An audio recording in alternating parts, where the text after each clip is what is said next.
Hello everybody. I apologize for the poor mic quality, but today I'm going to be talking about JoJo's Bizarre Adventure. This video is for people who don't really know what it is, but they seem interested in it. Kind of want to watch or read it. That's what this video is for. People call it JJBA for short. It's basically about the Joestar family and their bizarre adventures. Now JoJo's divided into parts. Each one of them surrounds a different member of the Joestar family and their adventures. Um, but basically there are 8 parts in total. A ninth part is coming out soon, which is pretty cool. The author of JoJo, his name is Araki Hirohiku. I hope I said his last name correctly. Um, but a detail that most newcomers find to be confusing about JoJo is how the colors of the characters might change from time to time. This is due to the fact that JoJo has no canon colors whatsoever. Rocky stated this multiple times. He just kind of changes the colors to whatever he thinks would suit the mood of the scene for his characters. Like maybe during an intense moment or during a fight scene. Um, Now there are different streaming services you can go to watch JoJo. One of them is Netflix, another is Hulu, Crunchyroll, BRB, Biz, and Tubi. I'll list them in the description of my YouTube video. And I'm sorry for this video being kind of long, despite this part being the shortest part of the whole series, which I wish it was kind of longer to be honest. I really enjoyed it. Also, I'd like to thank and credit a Reddit user named Juwing312 for some information about Dio. Moving forward, I'll be talking about the first part of JoJo.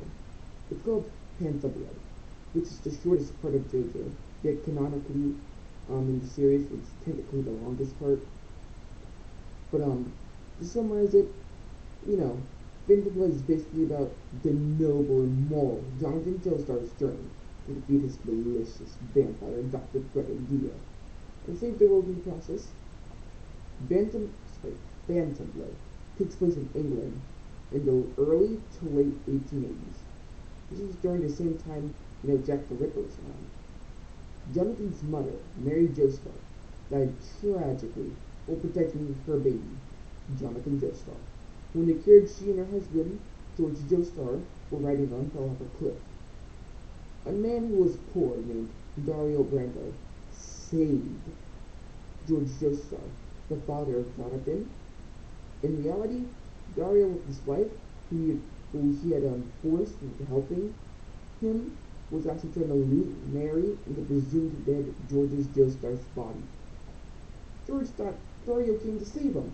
As a gift, he gave him a letter stating his child could be adopted by George Joestar and stay at the Joestar mansion if something was to happen to Dario.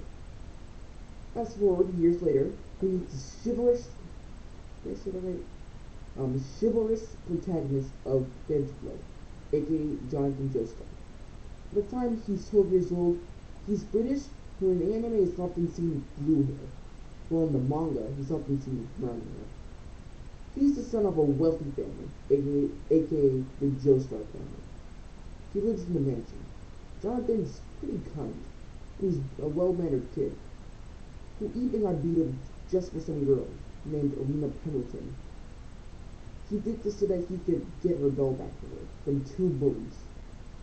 When she thanked him for doing so, he said he didn't do it just for her sake, and that he would do it for any other girl.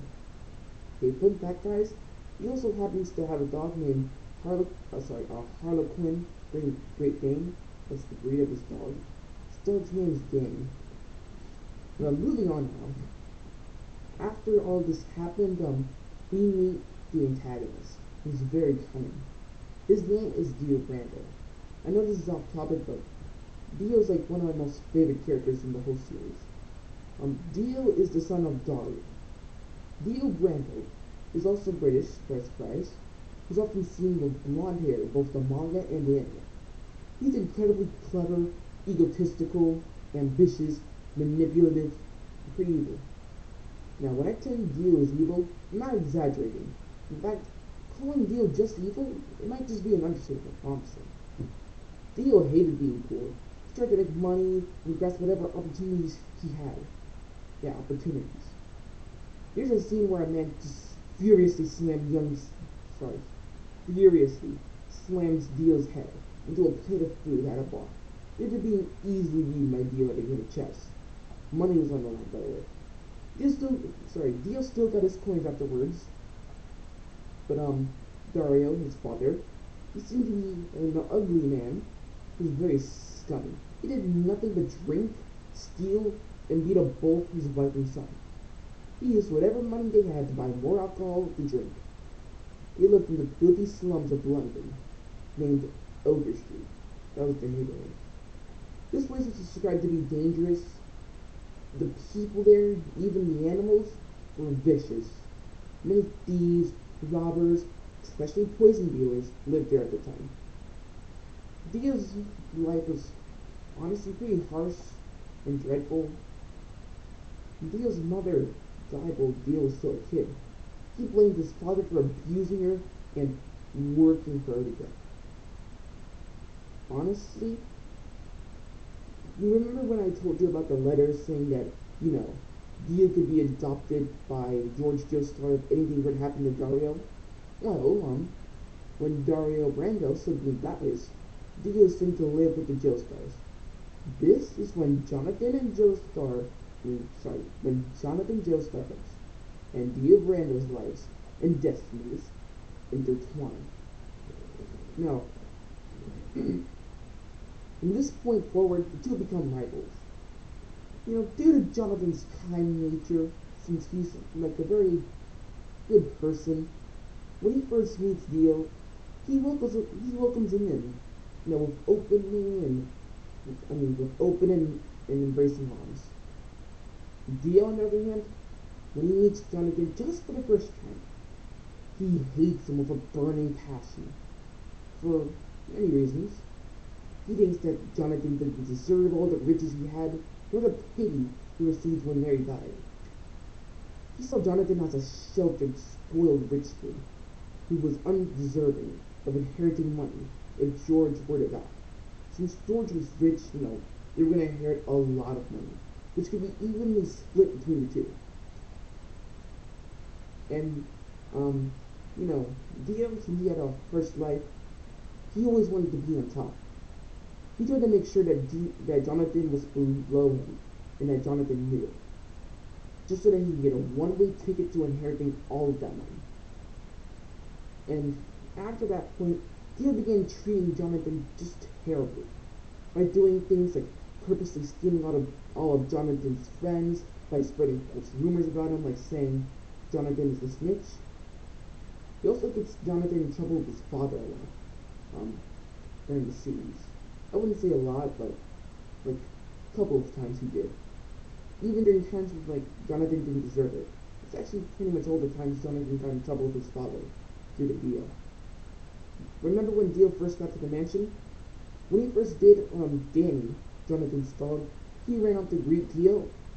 I kid you not, Dio punt kicked him, across the yard. And Jonathan saw this. He knew that Dio did it on purpose. George said it was just an accident, and Dio said the same thing. When, Dio was supposed to apologize to Jonathan, even Jonathan recognized it didn't sound very sincere. Moving on, he started doing all these horrible things to Jonathan. His reputation was ruined now, and Jonathan had, no friends left. And, pretty much, the only person who he had as a friend, really, at that point, was Arena Pendleton. The girl who, he saved, I wouldn't say saved, but, got her doll back, from those bullies.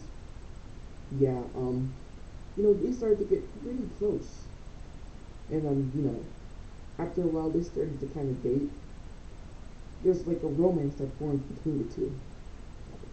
And, of course, when Dio heard about this, he tried to, separate them. He brought two of his friends to be witnesses as he went out of his way one day to find Arena and forcefully kiss her. so that he could be the first one to kiss Jonathan's girlfriend, not Jonathan. This even sparked the famous "It was me, Dio" quote. You might have heard it, through memes. If you haven't, it's okay. She tried washing her mouth out with watery mud when that happened. This was kind of when she was walking home. It was in the afternoon. Dio was so mad when that happened that she would try to wash her mouth out with mud after getting a kiss from him. And Dio, after that, he furiously slapped her and then just left. And since two of Dio's friends saw this, word kind of spread. And boy, oh boy, oh boy. When Jonathan heard about this, he was furious. Dio did this so that, Jonathan could have no one in his life and possibly be too broken to inherit his money. Jonathan Joestar rushed back to his home just to give Dio a massive beatdown. While doing so, during their little fight, Dio's blood he kind of flies onto this weird stone mask on the wall. Spikes around the inside come out, and it causes it to fall on the ground. Dio would have stabbed Jonathan while he was distracted if George didn't tell the two to stop fighting. And George seemed a little too casual about it. He's like, "Oh, boys are prone to fisticuffs. He'll fight from time to time." But Dio literally pulled a knife on Jonathan. He had the intentions of stabbing him. I wouldn't be so nonchalant about that. But years later, as time goes by, they're 20 to 21 years old, and we see them, getting along pretty well, surprisingly, after everything that's happened. And remember those bad things that Dio did that I listed? That it's not even half of them. I don't want to, spoil it too much for you guys, but I'll let you guys, see the rest if you guys decide to watch it or read the series. Now back to what I was saying. After some time, they're getting along pretty well, and there's this scene where they're winning a football game, and they work well together, a lot more well than I expected them to. It's at this point once they win that they congratulate each other, and they're in college. This is before they graduate. Fun fact: Jonathan was graduating to become an archaeologist, while Dio, on the other hand, was graduating to become a lawyer. And guys, remember when I said Dario just suddenly died out of the blue? Well, George Joestar, all of a sudden, as he gets older, is getting very sick. Now he seems to have the same symptoms as Dario. This leads to Jonathan thinking that his father was poisoned by Dio, who had been treating him. This made Dio look really, really suspicious. And after a little confrontation, he asked Dio to swear on his father's life, well, not life, honor, that he was not poisoning George Joestar. Now, Dario, he was a man of no honor. He had no morality. Nothing was good about Dario. And, Dio really hates his dad. He even spat on his grave. This, really makes Dio mad. And he said, how could he swear on the honor of a man who had no honor? And he tried to hit Jonathan. But, Jonathan's stronger now. So, even upon getting hit, he pushes Dio back at him. On the second story of their mansion, Dio was still, trying to give his medicine, George Joestar. He falls off the second story and onto the ground. And Jonathan, at that point, he went to go investigate what this mysterious medicine came from. What was it and what was in it? He went to Ogre Street. And when he went there, even the man who was, driving the carriage told him, be careful, this is a very dangerous place. And as soon as he got off, 3 criminals, immediately tried to rob him at that point. There's this fight scene. Luckily, I manages to beat, all 3 of them. But there's a unique one named Speedwagon. He has a hat that has, razors hidden inside of it. It kind of throws it. Now, mind you, these razors are sharp enough to cut through the bone of a human skeleton. And Jonathan even like blocks this. Now this shows how how brave Jonathan is. Anyone else could have or would have probably tried to move out the way. And after beating Speedwagon, you know Jonathan says that he cannot let any of them get in his way because he is trying to find out who poisoned or more about the poison that was killing his father. And Speedwagon, at this point, after hearing this, he sees that Jonathan Joestar is a good man. And he didn't see people like that, too often, especially rich people. Speedwagon, he was also poor, considering he lived in Ogre Street. He was robbing people. Now, like nearly the entire town kind of wants a piece of Jonathan, and Speedwagon sticks up for him surprisingly, even after getting beat up by this guy. And he says that he wasn't going to let anyone hurt this man. And this, Speedwagon, once you, well, if you, watch JoJo a lot, and, get into the fandom more, you'll, like, find out that he's one of the most beloved characters. And for good reason, too. I mean, at that point, he even helped him find the poison dealer, who was giving Dio the poison. It was a Chinese man named Wang Chan, who, gets a bit a little later in the story.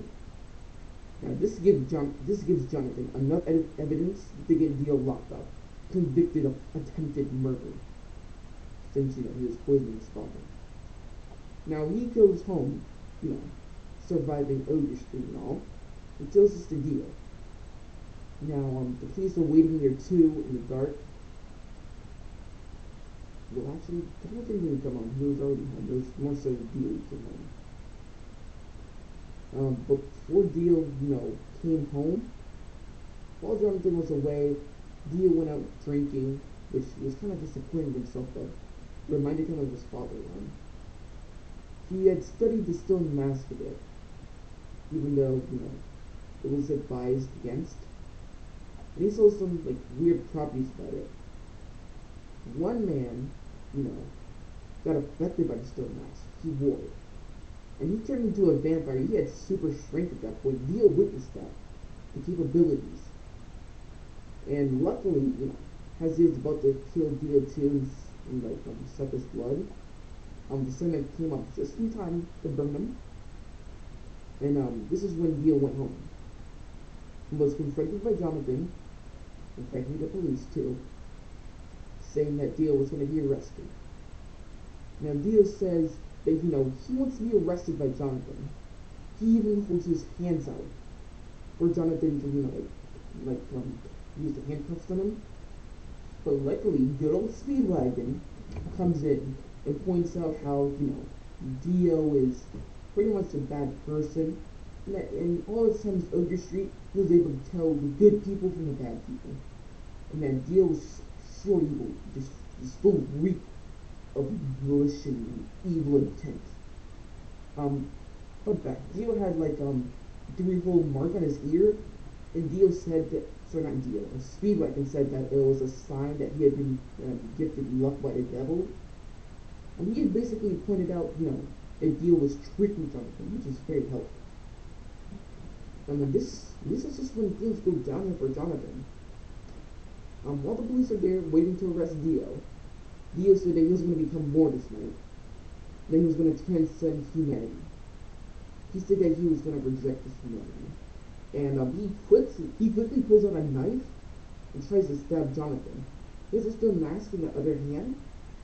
And George Joestar, despite his old age and all, he manages to rush in between them. So instead of Jonathan getting stabbed, it's actually him who gets stabbed. This wound kills him. But Dio has what he needs. He has the blood. Blood was on his hand. He puts it on the mask, and he wears it.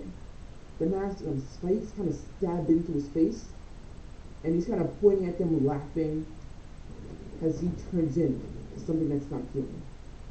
From that point on, he had rejected his humanity. He was a vampire. Now, while this is happening, luckily the police, gunned down Dio, and Dio was just laying down in a pool of his own blood. George Joestar was sadly dead. In fact, Speedwagon helped shoot Dio too. And while this is all happening, Dio actually gets up. And he starts killing the police officers so easily. This is so swiftly, and he has like super strength. Like I said, he's not human before. He's unlocked like new capabilities. And it's at that point they tried to like kill Dio using a spear from a knight statue or a gun, but all those were ineffective. He regenerates quickly from those wounds, and even then they weren't very fatal at all. This is when a chase ensues between Dio and Jonathan. Jonathan's like running from Dio, and in the process of all this, a fire starts, which is pretty inconvenient. After Dio like opened the curtain, attempting to look for Jonathan, who was left behind a bloodstain. Now, during the little chase, they kind of go up to the roof, and when Jonathan is climbing up through, I believe, a chimney, Dio like falls down on a statue that is called the Joestar's guardian angel. It's holding a spike, and Dio gets impaled by its spike after falling on it. And mind you, there's a fire burning, the mansion, which is being burnt down pretty quickly. And luckily, Jonathan Joestar makes it out all fine. But man, the mansion is consumed in an inferno. Yes, in an inferno. Now, knowing Speedwagon, he helped bring Jonathan to a hospital. And Marina Pendleton at that point helped, care for his wounds, tend to him, which, only increases the romance between the two. But it was at that point that, Jonathan was fine. Luckily, he was still able to walk.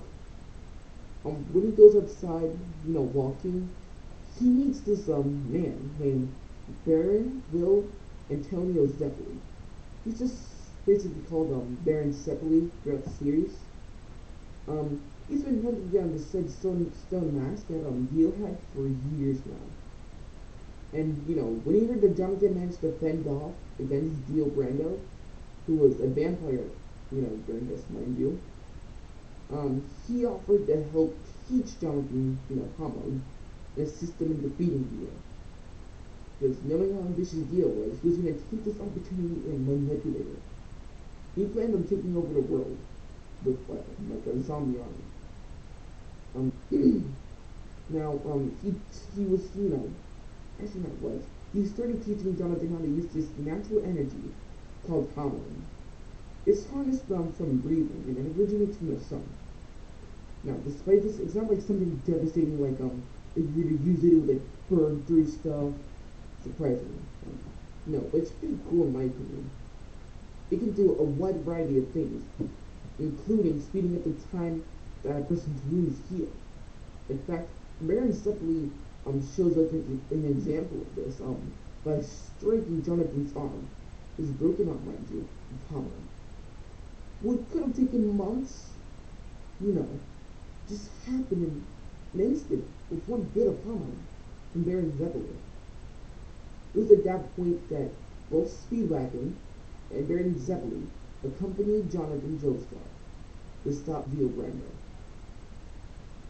And Dio, mind you, was using zombie powers. He's not holding that at all. He's getting a lot of, zombies for his army and some other vampires. But that's all, I'll say. I don't want to spoil too much for you guys. I hope this, video was enjoyable for you guys, and I hope it gets you interested in, Phantom Blood. If you don't like Phantom Blood, then that's okay. There's like 7 other parts to enjoy. I'll see you guys in the next video.